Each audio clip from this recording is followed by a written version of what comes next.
Multiple TNA stars gone from the company. Also, AEW moving to the USA Network. We're going to talk about those details. And yes, we do have some clarification on Tessa Blanchard and TNA.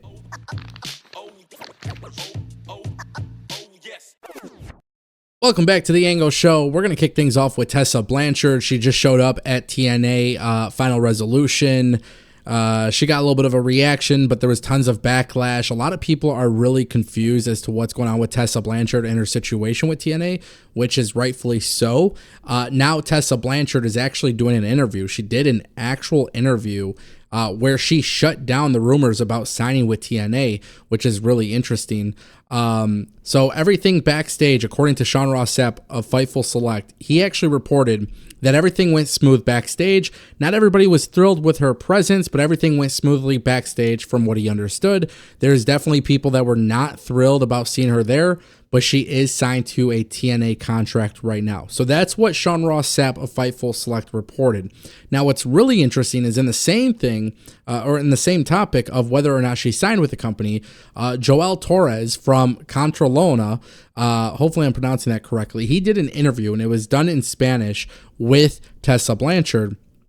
And she actually says that she is not signed with anyone. She is not signed with TNA. She's not signed with CMLL, but she did set the record straight in the sense that she confirmed that she's no longer with CMLL.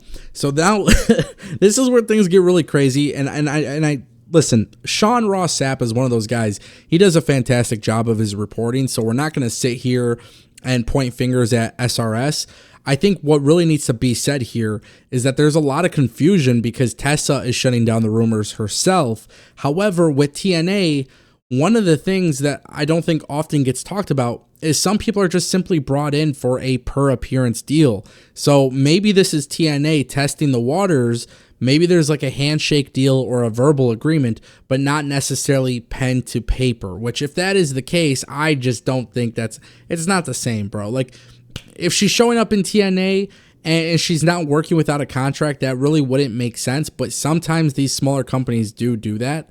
And I just can't really see why PW Insider or even Fightful would come out and report that she signed with the company, only for her to not be signed with the company. And also, it would be really risky for TNA to bring her back and not sign her to a contract, but then have her take out Jordynne Grace, who, yes, I think it's safe to say she's probably leaving for the WWE, but at the same time, too, that hasn't been confirmed yet, and she's still technically with TNA. So it would be really risky on TNA's side to bring in Jordynne Grace, or to bring in Tessa to go after Jordynne Grace, only for them to not have any sort of long-term commitment.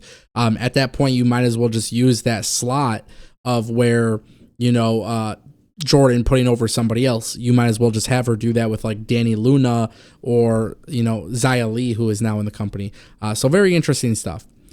AEW is moving to the USA Network in Canada. This is really interesting, though, because I'm going to give you guys a little bit of a breakdown here. USA Network in America is the home of WWE SmackDown and also WWE Raw until it moves to Netflix on January 6th. But there's a new press release. Now, on January 1st, Bell Media Discovery's channel will rebrand as USA Network in Canada, continuing as the home of many of its great existing series and hosting a dynamic lineup of gripping dramas, thrilling reality competition series, fan favorite Canadian originals, bold docuseries, blockbuster movies, and sports. Bell Media recently secured a major content and licensing agreement with NBC Universal Global TV Distribution that brings USA Network and Oxygen True Crime brands to Canada. Also, with that being said, USA Network will be available to Canadians via a nationwide free preview from January 1st to February 28th. And obviously, this is a really crazy thing because the channel basically beforehand was Bell Media Discovery Channel, which is where AEW, that's where it's provided. AEW Collision. And now it's going to be rebranded to the USA Network. So here's the thing that gets really chaotic and confusing. A lot of times people are going to say, hey, USA Network, that's where WWE is. Why is USA Network also hosting AEW? But it's not. It's technically different. This is a licensing agreement.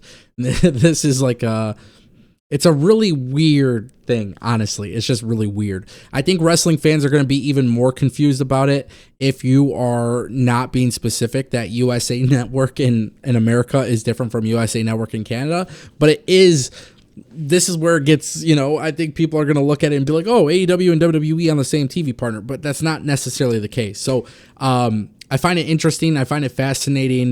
Even AEW, for example, is on ESPN in like New Zealand and Australia, but in America, they're obviously not on ESPN. So the global TV deals are really interesting. They're really, really interesting.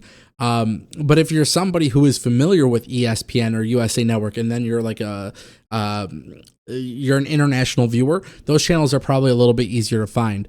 But I just want to kind of bring that up because technically AEW is on USA Network, WWE is on USA Network. I don't see this having any issue for either side, for either WWE or AEW. I just thought it was really weird, really random, very confusing, but we will see what happens next. Okay, and that brings us to the TNA departures.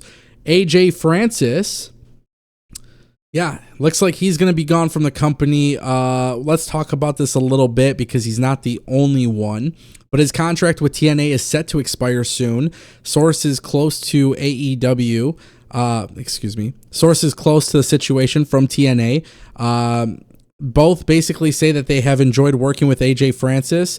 They're leaving the door open for a potential extension. Tommy Dreamer is one of the guys that was credited for pushing Francis to get a shot in TNA, which ultimately led to a deal.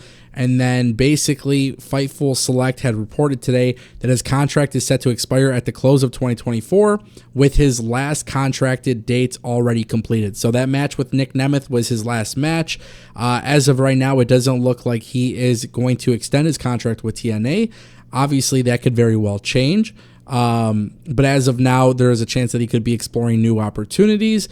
Also, he isn't the only one because PWInsider.com has also reported that Jade Chung has opted to not re-sign with the company.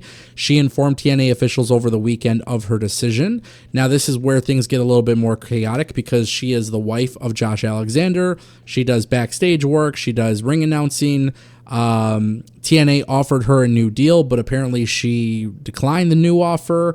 We don't know who's going to be taking her spot as the ring announcer, but obviously her and AJ Francis are going to be gone from the company. WWE and AEW both in talks of possibly being rumored to sign Josh Alexander. Maybe this leads to Jade calling it quits with wrestling, or maybe she gets brought into NXT, or maybe she gets brought into AEW, depending on where Josh goes in February. As far as AJ Francis goes, I'm a big fan of his work. I think he's great. He did a really good job in TNA. He's one of the best heels right now. If you don't watch it, you wouldn't understand. But ultimately, I look forward to seeing what happens next. Ladies and gentlemen, that's the Ango Show.